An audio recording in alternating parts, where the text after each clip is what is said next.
Guru Brahma, Guru Vishnu, Guru Devo Maheshwara, Guru Sakshat Parabrahma, Tasme Sri Gurave Namaha.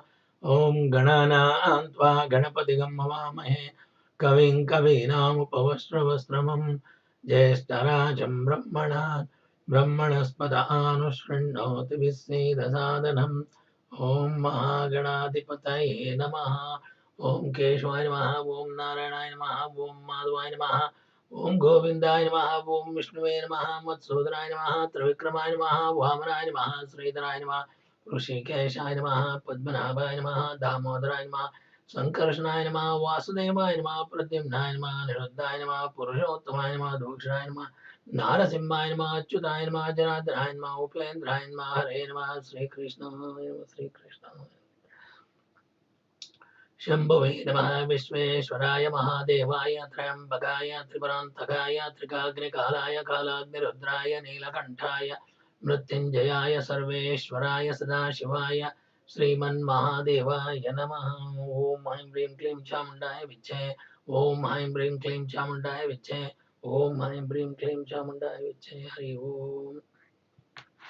Dear devotees and friends, we came to the 12th chapter of the 5th skanda of Devi Mahabhagavatham. In this 12th chapter, Mahishasura is going to discuss with other Dhanavas. So, Vyasa Maharishi is telling the Bhagavata, Devi Bhagavata, to Janamejaya, the king of Hastinapura. Vyasa Maharishi said, the world mother, hearing Tamra's words, spoke laughing a little and with a deep voice like that, a rumbling thunder cloud. So, Sri Bhagavati Devi spoke to Tamra, the minister of Mahishasura. Go and say to your lord Mahishasura, who it seems is stupid, whose end is very near, who has become very passionate, and who is wide of knowledge, what is proper and what is improper, he doesn't understand. I am not like your grown-up mother, the she-buffalo, having horns, eating grass, with a long tail and a big belly. I do not like to have Vishnu, the god Shankara, Brahma, Kubera, Varuna, or Agni. How then can I select a beast? If I do so, I will be an object of much censure amongst the several worlds. I am not desirous of any more husband. My husband is existing, though he is the Lord of all, witness of all, yet he is not the actor. He is without any desires, and he is calm and tranquil. He, the Shiva, is devoid of any prakritic qualities, without any attachment, the great infinite, without anyone to rely on, without any refuge, omniscient, omnipresent, the great witness, the full and the seat of the full, the auspicious. He is the abode of all, capable to do all, the peaceful, capable to create everything, and he is seeing everywhere. How can I then leave him and try to serve the dull, stupid Mahishasura? Let him come and fight with this understanding that he will be defeated and be made the conveyance of Yama, the god of death, or the carrier of water of the human beings. And if that impious man, impious Mahisha desire to live, let him fly at once to Patala and save his life with all his demon all the Dhanavas can go to Patala, else I will slay him in the battle. See, the combination of similar substances leads to happiness, and if out of ignorance the connection takes place between things entirely different in their nature, it becomes at once the source of all pains and troubles. You are a thorough literate. When you ask me to worship your Lord, do you not see me endowed with exquisite beauty? And what is your Mahisha? A buffalo with horns. How can then creation become possible between us? Better fly away or fight if you like. I will kill you and your friends. And if you leave the region of heavens and share of the yajna, then you will become happy.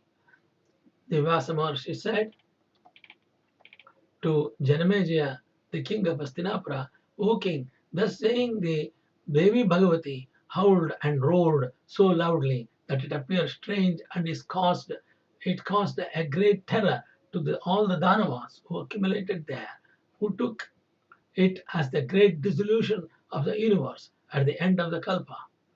The earth and the mountains trembled. The wives of the Dhanavas and miscarriages at that terrific noise. Tamra, hearing that sound, was terrified. His mind became unsteady, and he at once fled to Mahishasura. O king, Dhanavas, present in the city, became deaf. They fled and became very anxious and were absorbed in the thought whence and how the third sound came. The lion too enraged, and rising up its manes, roared so loud that Daityas became very much terrified. Mahisha too became confounded to see Tamra returning.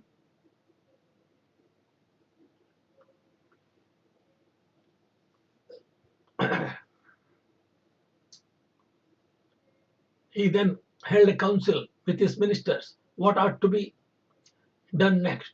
Mahishasura said, O best of Danavas, shall we now take our shelter within the forts, or shall we go out and fight? Or will it be favorable to us if we fly away?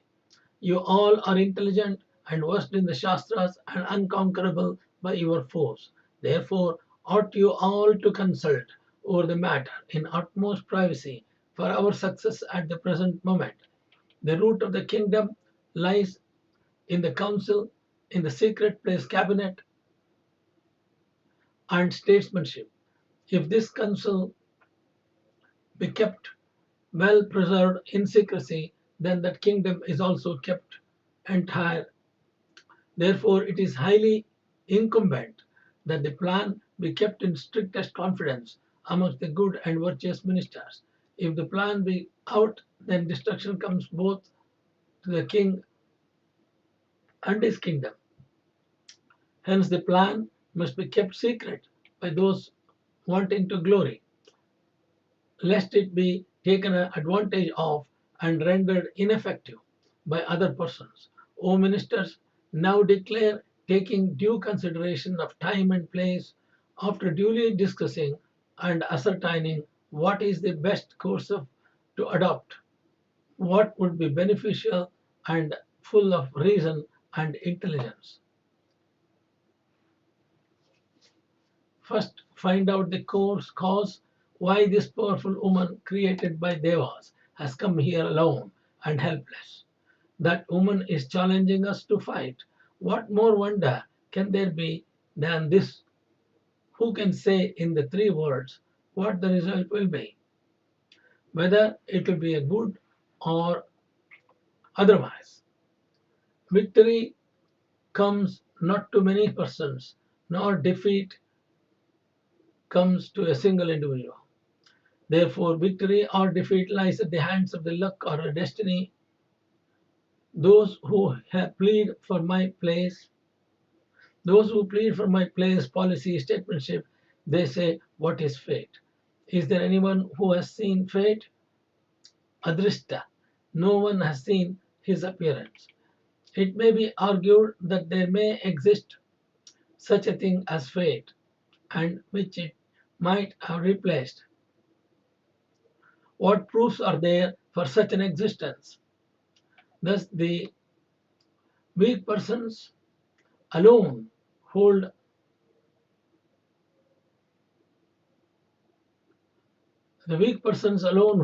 it out as their any only hope. Nowhere are seen energetic persons who can fulfill their ends by their own words, and efforts, by those who enroll themselves under fate. Therefore, effort, energy are the words of the heroes, and fate is the word of cowards. You should all consider today these subjects fully and intelligently and then decide what are we to do. Vyasa Maharishi said, thus hearing the king Mahishasura, the famous Vidalaksha with folded hands spoke thus, O king, first it should be definitely ascertained whose wife she is. This woman possessing a large eyes, whence, whence and for what purpose has she came here? Next, what ought to be done should be decided. It seems to me that the Devas, knowing that your death will be ensured in the hands of the woman, have created very carefully this lotus-eyed woman out of their own essence, and they are lying in wait, unknown to anybody, in the celestial space, with a desire to see the battle.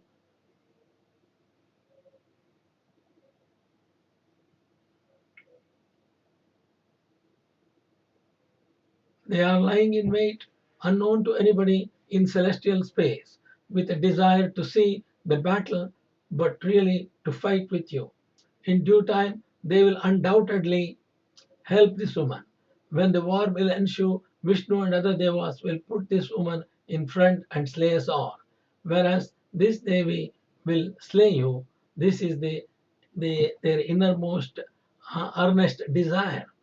O king, I have come to know this beforehand, but what will be the actual result I cannot say. I cannot say also whether it is advisable for you to fight now or not.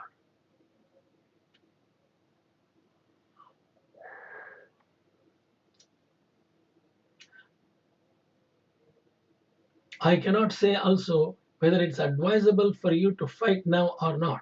Therefore, it would be better if you consider yourself well on this matter of the gods and do accordingly. Our duty, the duty of your servants, lies in this, that we should sacrifice at any moment our lives for the preservation of your prestige and to enjoy.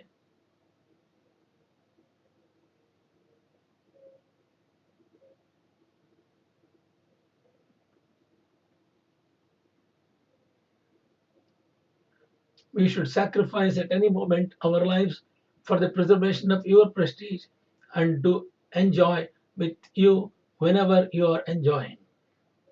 But, O king, is extremely advisable to ponder over this very carefully when we see that this woman, though alone, is challenging us to fight who are armed with powerful soldiers. Durmukha, another Dhanava, said to the Mahishasura, O king, I know for certain that we will not get victory in this battle. Still, we ought not to show our backs, for that would lead us to sheer disgrace. Even in our encounter with Indra and other devas, we did nothing hateful and blamable. Then, how can any of us fly away when we come face to face with a helpless woman? Therefore, fight we must, that is certain. Let whatever happens, what's inevitable must come to pass.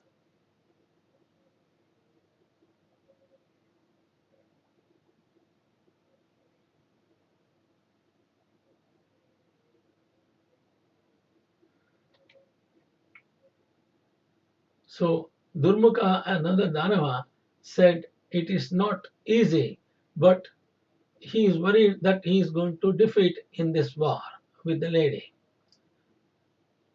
We must fight today because we can't show our back. Death is inevitable when our longevity expires. Our prestige will suffer if we fly away.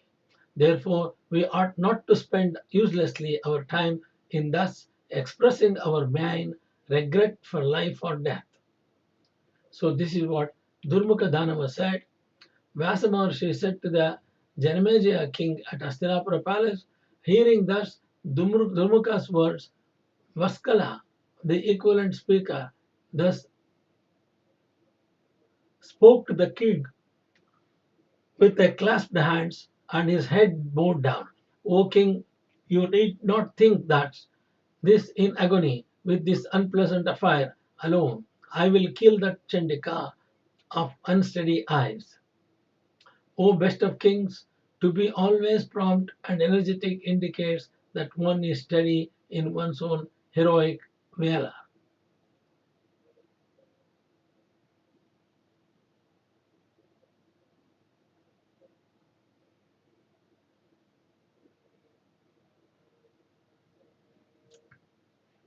Vyasa Maharishi said to Janamejaya, the king at Hastinapura, after hearing these Durmuka's words, Vaskala, the eloquent speaker, thus spoke to the king Mahishasura with clasped hands and his head bowed down.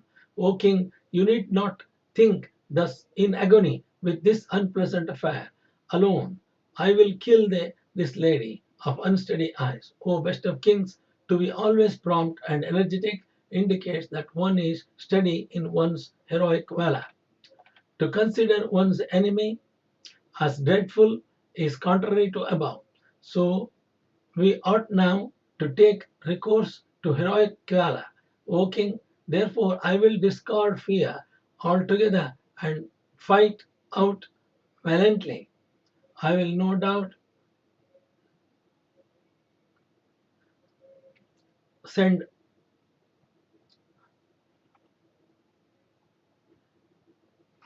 so Durmuka said to the Mahishasura, I will discard fear altogether and fight out valiantly. I will in no doubt send this lady in the battlefield to the abode of the death. I fear not Yama or Indra or nor Kubera, nor Vayu, nor Agni, nor Vishnu, nor Shankara, nor moon, nor sun. I do not fear any of them. What fear can I?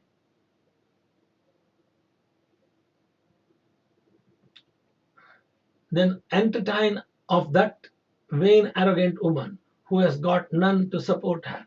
I will kill her with these arrows sharpened on stones. You can see today the prowess of my arms and enjoy peace. You will not have to go to the battle anymore to fight with her. Vyasa Maharishi said to the Janamejaya king, Vaskala, having said that to the Lord Mahishasura in a haughty spirit, Durdara bowed down and said, Thus, O Lord of the earth, let the purpose to be whatsoever with which the beautiful Devi with 18 hands, the creation of the gods, may come hither. I will vanquish her.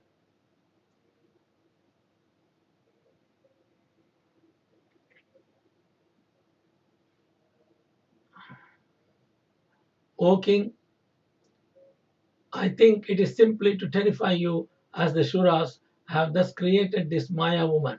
Therefore, do you forsake your delusion by knowing this merely as a scare? O king, such is the statesmanship.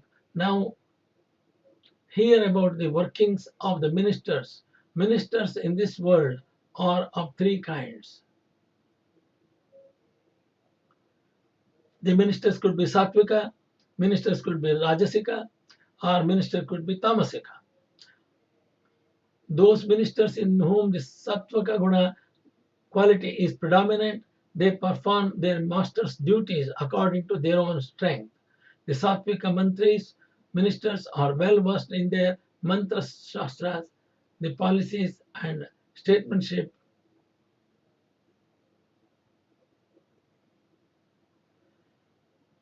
Sattvika mantris are well versed in their mantra shastras, the policies and statesmanship. Virtuous and one pointed in their thoughts, they never do any injury to their king and they fulfill their own purposes. The Rajasika mantris are of different sorts. They are always after their own interest. It is the Tamasika mantris that are influenced by the bribes from the enemies, become separated at their hearts from their own masters, and give out the secrets of the enemies, secrets to the enemies. While staying in their homes, they always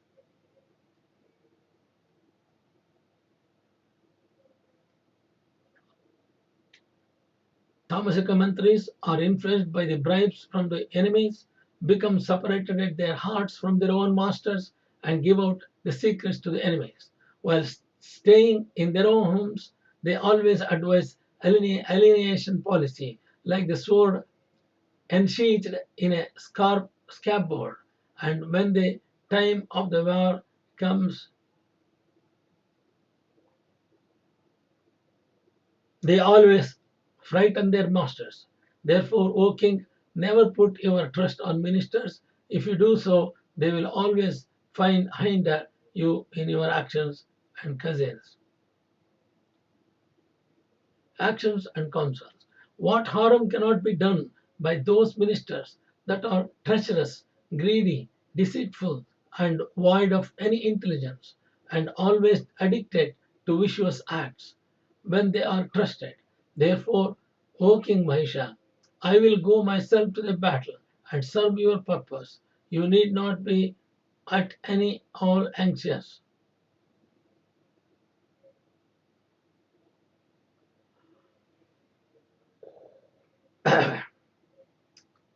Therefore, O king, never put your trust on the ministers. If you do so, they will always hinder you in your actions and counsels. What harm cannot be done by those ministers that are treacherous, greedy, deceitful, and void of any intelligence, and always addicted to vicious acts when they are trusted? Therefore, O king, I will go myself to the battle and serve your purpose. You need not be at all anxious in this matter. I will soon bring you the vicious woman. I will do your actions by my own strength and powers.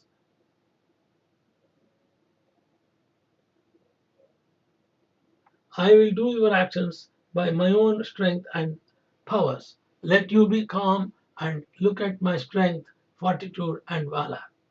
Here ends the 12th chapter of the 5th Skanda on holding a meeting of Dhanavas in Mahishasura's palace.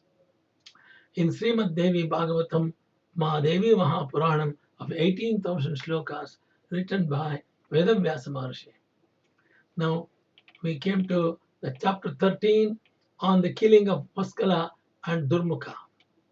Vyasa Maharishi said, O King Janamejaya, the two powerful Dhanavas, Vaskala and Durmukha, well versed in arts of warfare, went out for battle, maddened with their powers. The two Dhanavas, elated with vanity, went to the battlefield and began to address the Devi Bhagavati in voice deep as the rumbling of cloud. O beautiful Devi,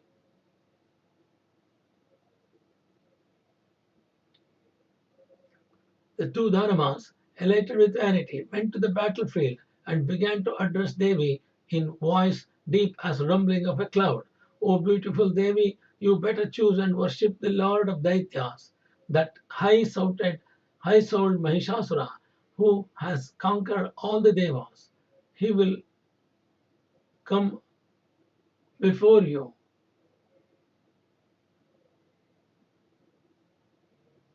He will come before you in the privacy in a human shape, with all auspicious signs and adorned with beautiful ornaments. O sweet smiling lady, better place your highest feelings of love on the lovely Mahishasura as your husband, and you will get all the pleasures of the three worlds as you desire.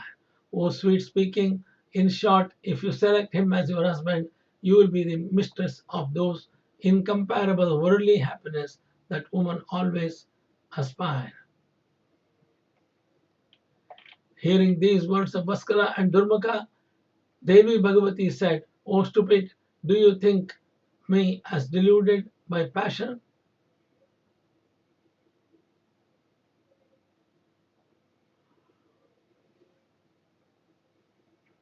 Do I not possess strength and intelligence that I will worship that hypocrite Mahisha as husband? See, the ladies of a high family select those persons that are equal in rank as far as family and distinctions, qualifications, and propriety of conduct are concerned, are those who are superior in the beauty, cleverness, intelligence, and other qualifications.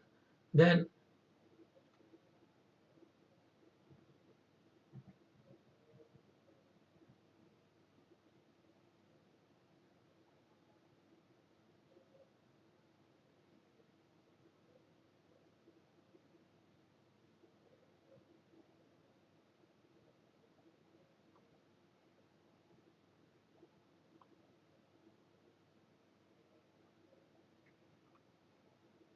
Go either to Patala and save your lives, or come and fight with me.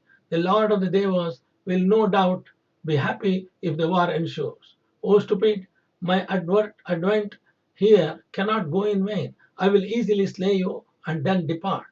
Knowing this, do you like, O beast, without conquering me, you would get no shelter either in the heavens or in the earth or in the caves of mountains. This is the warning of Devi Bhagavati to Vaskala and Durmukha, the Dhanavas who came on behalf of Mahishasura. Vyasa Maharishi said, hearing that, the two powerful Daityas with eyes reddened with anger firmly resolved to fight and took bows and arrows in their hands. O descent of Kuru, who is descent of Kuru? Kuru is Janamejaya, is the descent of Kuru. The Bhagavati, Devi Bhagavati then made a terrible noise and fearlessly stood there. The two Dhanavas then began to shoot dreadful arrows at her. For the victory of Devas, the Devi Bhagavati also began to hurl arrows after arrows on the two Dhanavas, emitting a sweet sound. Vaskala first came forward with no delay, and Durmukha stood aloof there simply as a witness. The terrible fight then ensued between the Devi Bhagavati and Vaskala. Arrows, swords, weapons were seen shining in their air and raised terror to those that were dull intellect. Then the mother Bhagavati of the universe, seeing Vaskala growing turbulent, shoot Vaskala growing turbulent, shot at him 5 arrows, sharpened on the stone. The Danava too cut off the arrows of the Devi and hurled 7 arrows at her.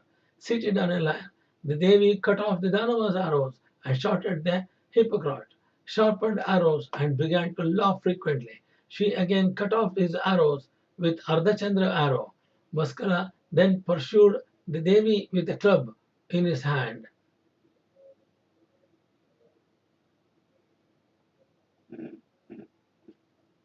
Devi cut off the Dhanava's arrows and shot at the hypocrite sharpened arrows and began to laugh frequently. She again cut off his arrows with Ardhachandra arrows. Vaskala then pursued the Devi Bhagavati with a club in his hands to slay her. Seeing the arrogant Dhanava with a club in his hands coming near to her, Chandika Devi struck him down on the ground with her own club. The very powerful Vaskala fell down and the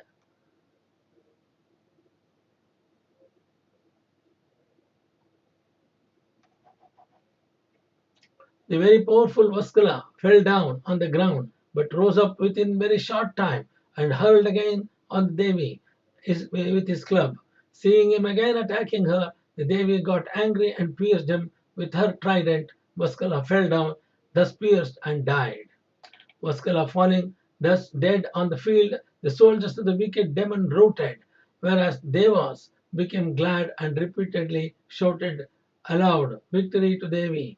On this Daitya, on this Daitya being slain, Durmukha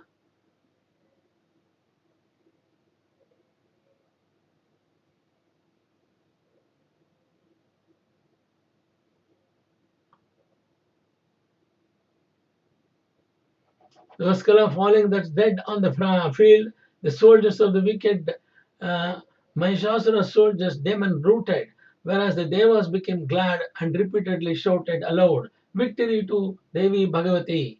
On this Daitya being slain, Durmukha came forward on the battlefield towards the Bhagavati, filled with anger and accompanied by a stronger army, mounted and a chariot, shielded all over his body with a coat of armor.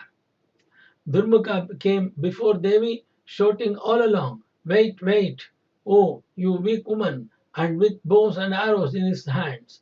The Devi blew her conch shell and made sounds by stretching her bow in order to make the Dhanava infuriated with anger. The Asura then began to shoot sharp arrows after the arrows like poisonous snakes. The Mahamaya Bhagavati, by her own arrows, cut off those of her enemy and began to shout loudly. The fight then raged furiously when both parties began to use arrows, shaktis, clubs, and masalas and tomaras.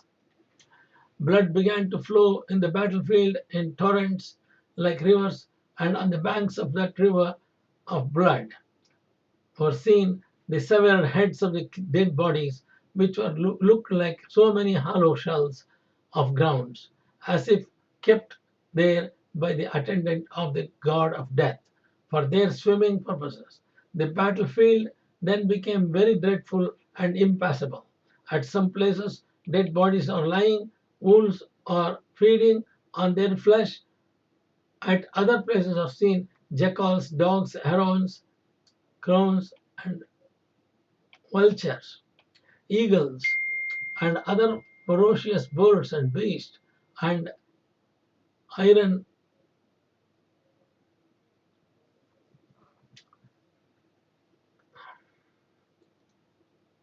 The battlefield then became a very dreadful, impassable, with dead bodies lying here and there. Wolves are feeding on their flesh. At other places are keen jackals, dogs, herons, crows, vultures, eagles, and other voracious birds and beasts, and iron tipped arrows, eating the dead bodies of those wicked demons. Air began to emit an offensive smell because of its contact with these corpses, and there were heard the heart-rending sounds of various carnivorous birds and animals. Then the wicked Durmukha began, as if inspired by the god of death, to address the Devi angrily and arrogantly with his right hand raised up before her.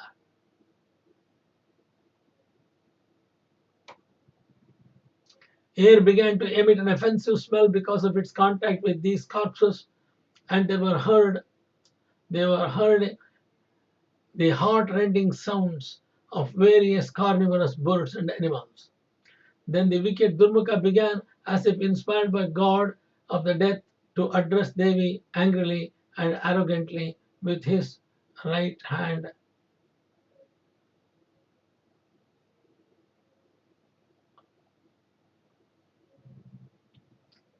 Then the wicked Durmukha began, as if inspired by God of death, to address Devi angrily, arrogantly, with his right hand raised up before her. Your brain has become perverted. Fly away just now, or I will send you to death. Or you better accept the proud Mahisha, the lord of Daityas, as your husband. So Durmukha is still asking the lady, Sri Bhagavati, to marry Mahisha. Devi said, O villain, I see your death at hands this very day. Therefore you are deluded and therefore raving like a madman. I will kill you today like Vaskala. O stupid, better fly away, or you if you prefer death, then wait. I will slay you first. Then dull Mahisha, the son of the she buffalo, hearing thus Durmukha, as if prompted by death, hurled a dreadful arrows on the Devi Bhagavati. Instantly, Devi Bhagavati too cut off all his arrows and, infuriated with anger, pierced the Dhanava by sharpened arrows as Indra had pierced Rathasura before.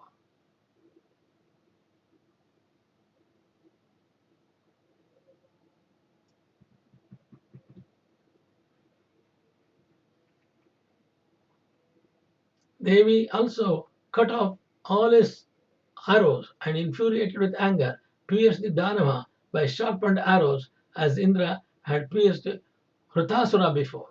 The fight then turned out to be very dreadful. O king, weak persons become very afraid. Weak persons become very afraid, and strong ones become very excited. Instantly, the Devi cut off Asura's bows and broke his chariot by 5 arrows. On seeing his chariot broken, the powerful Durmukha attacked on foot Devi with his club. Very hard to overcome, he knocked at the head of the lion with that club with a great force. But the powerful lion did not become unsteady. though so very hard hit. Seeing the demon thus standing before her, the goddess Ambika cut down his head by her sharpened axe. On his head being thus severed, Durmukha fell down dead on the field. The band of immortals then loudly shouted, "Victory to Devi!" When Durmukha was slain, the immortals of the celestial space began to chant praises and hymns in the support of Devi Bhagavati, showered down flowers on her head, and gave shouts of victory to Devi. The rishis, siddhas, gandharvas, vidyadharas, and kinnaras all became very glad to see the demon dead on the field. Here ends the 13th chapter of the 5th book on the killing of Vaskala and Durmukha.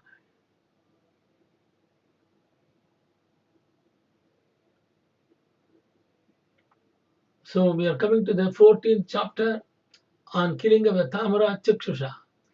The Vyasa Maharishi said, hearing the death of Durmukha, Mahishasura became blind with anger and began to utter repeatedly to Dhanavas, "Oh, what is this? What is this? Alas, that delicate woman has slain in battle the two heroes of Durmukha and Vaskala. Lo, now look at the wonderful workings of the Daiva, fate. It is acts vicious or otherwise that make men dependent and powerful. Time awards pleasure or pain accordingly. The two powerful demons are killed. What are we to do here afterwards? You all judge and say what is reasonable at this crucial juncture." Vyasa Maharshi said, when the powerful Mahisha said thus in his general Chikshura, the great warrior spoke as follows: "O king, why are you so anxious as to take away the life of a delicate woman? I will kill her." Thus saying, he departed for battle, mounted on his chariot and accompanied by his own army. The powerful Tamra accompanied him as his attendant. The sky and all the quarters became filled with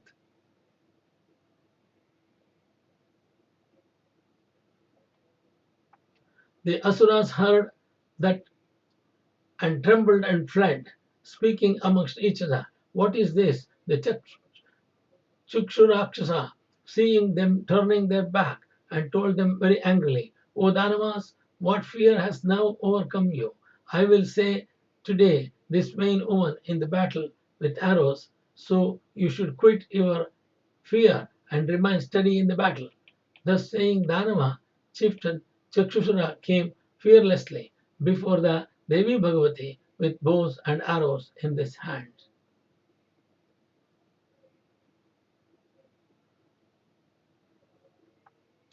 Thus saying, the Danava chieftain Chikshusura came fearlessly before Devi Bhagavati with bows and arrows in his hands, and accompanied by his army, angrily spoke thus: "O thou of large and broad eyes, why are you roaring to terrify the weak persons? On, O the soft-limbed one, I have heard all about your deeds, but I am not a bit afraid of you. Oh, one beautiful eyes, it's a matter of disgrace, rather sin to kill a woman. Knowing this, wants my heart wants to pass over this act, does not like to do it if my purpose be served without it. O beautiful one, the women fight with their side glances and amorous gestures, but I have never heard a woman like a coming to fight with arms and weapons. Even the delicate flowers, malati, etc., cause pain on the bodies of a beautiful woman like you. So it is not advisable to fight against you with flowers even. What to speak of sharpened arrows? Fie on these who spend their lives according to the Kshatriya Dharma. Oh, who can prize that dharma which allows this dear body of ours to be pierced by sharpened arrows? This dear body is nourished by sweet food, by being smeared with oil, and by smelling the scents of flowers and beautiful flowers. Ought then one to destroy by arrows from an enemy? Men get their bodies pierced by arrows and then became rich. Now is it possible for the richest to give pleasure afterwards, when they caused much pains in the beginning? Even if this is to be so, O beautiful one, it seems you are not intelligent. Why have you desired to fight instead of enjoying the pleasure of Mahishasura? O beautiful, what merits have you found in the battle that you have chosen this, where you see the action of the axes and spears striking each other with the clubs and hurling of sharpened arrows and weapons, and where, when death comes, jackals come and feed upon the dead bodies?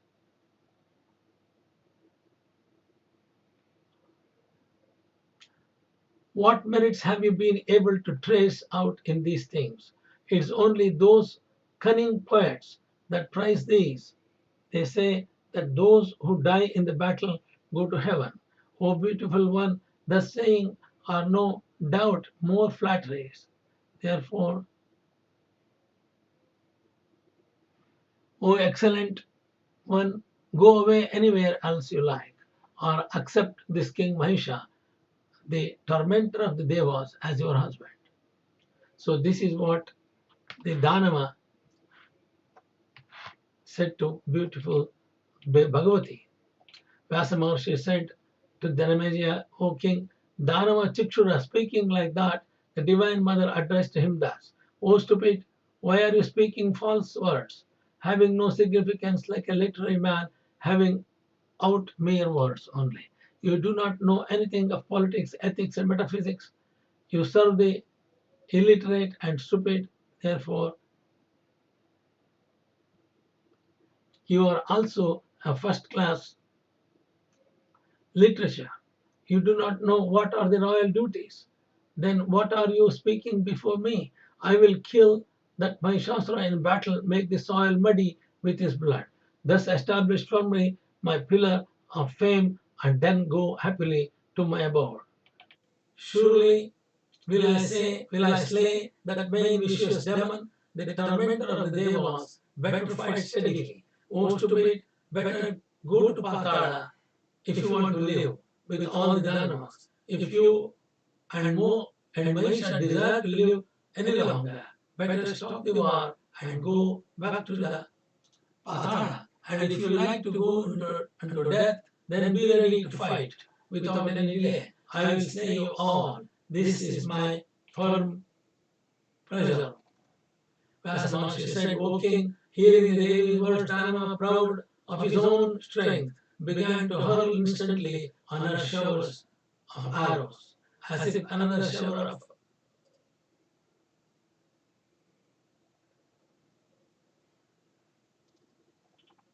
Then their fight became astounding to the public.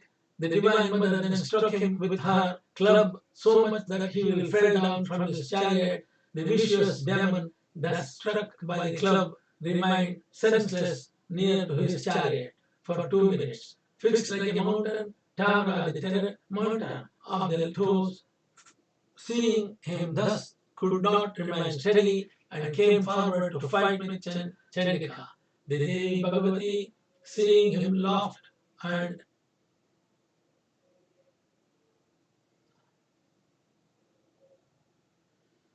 thus the Devi Bhagavati, seeing him, laughed and said, O Dhanava, come, come, I will instantly send you to death.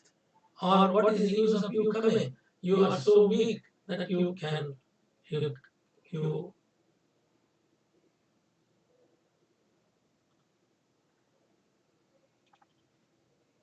you are so weak that you can be called lifeless. What is the stupid Mahisha doing now? Is he thinking out the way to save his life? You all are too weak. No use in killing you. all my labors will go in vain. If the wicked Mahisha, the enemy of gods, be not slain, therefore do you go to your home and send your king Mahishasura to fight with me. I am staying here in that forum in which that wicked one likes very much to see me.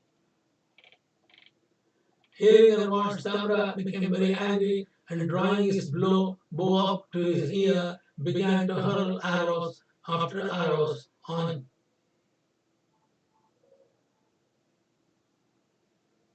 the Bhagavati. Too, her eyes reddened and anger, and drawing her bow again began to shoot arrows quickly at the demon, wishing to kill as early as possible the enemy of the gods. In the meanwhile, Chakshura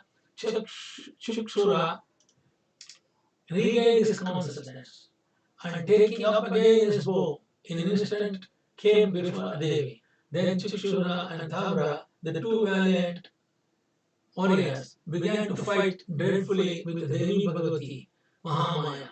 Then became very angry and began to hurl arrows after arrows so incessantly that all the armors of all the Dhanavas became pierced and were cut down to pieces. The Asuras,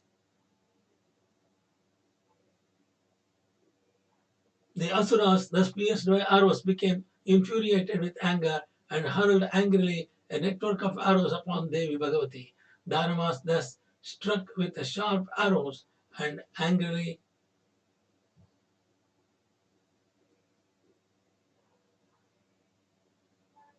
The fight then grew so severe between Tamara and Bhagavati Devi that the seers, the Devas, were all struck with wonder.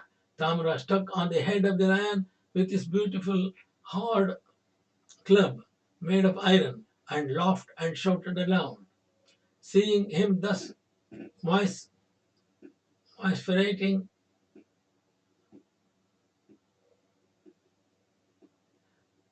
Devi became angry and cut off his head by a sharp axe in no time. The head being thus severed from the body, Tamra, though headless, for a moment turned around his musala and then fell down to the ground. The powerful Chakshusura, seeing Tamra thus falling down, instantly take up his axe and then after Chandika. Seeing Chakshusura with axe in his hand,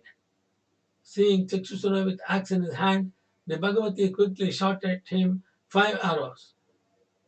With one arrow,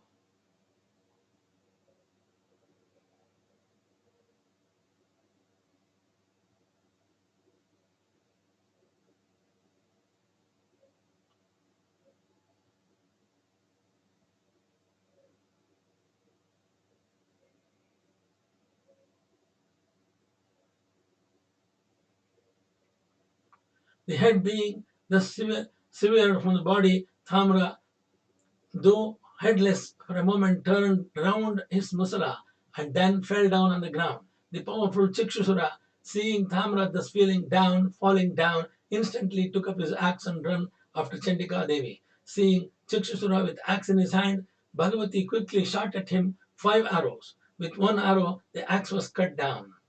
With the second arrow, his hands were cut off, and with the remaining ones his head was severed from his body. Thus, when the two cruel warriors were slain, their soldiers soon fled away in terror in all directions. The Devas were exceedingly glad at their downfall of the enemies, showered gladly flowers from the sky, and uttered shouts of victory to Devi. The Rishis, Gandharvas, and other devas, the Siddhas and Charanas, were all very glad and began to utter repeated, "O goddess, victory, victory is yours." The devas were shouting, "Jai Durge, Jai Durge, Jai Durge, Mangaladayini, Jai Durge, Jagat Janani, Jai Jai Durge." So these are the prayers of Durga. They were praying. Devas also said, "Amba Parameshwari Akhilandeshwari Adi Parashakti Palayama Adi Parashakti Palayama Sri Bhuvaneshwari Rajarajeshwari Shri Bhuvaneshwari Rajarajeshwari आनंद रूपिणि पालय मा आनंद रूपिणि पालय मा. Like this, Devas were worshipping and praising Jagat Janani Rajarajeshwari Devi Bhagavati. Here ends the 14th chapter of the 5th skanda on killing of Thamara and Chakshusura in Sri Mad Devi Bhagavatham of Devi Puranam, Mahapuranam of 18,000 shlokas verses by Maharishi Veda Vyasa. So we came to 15th chapter.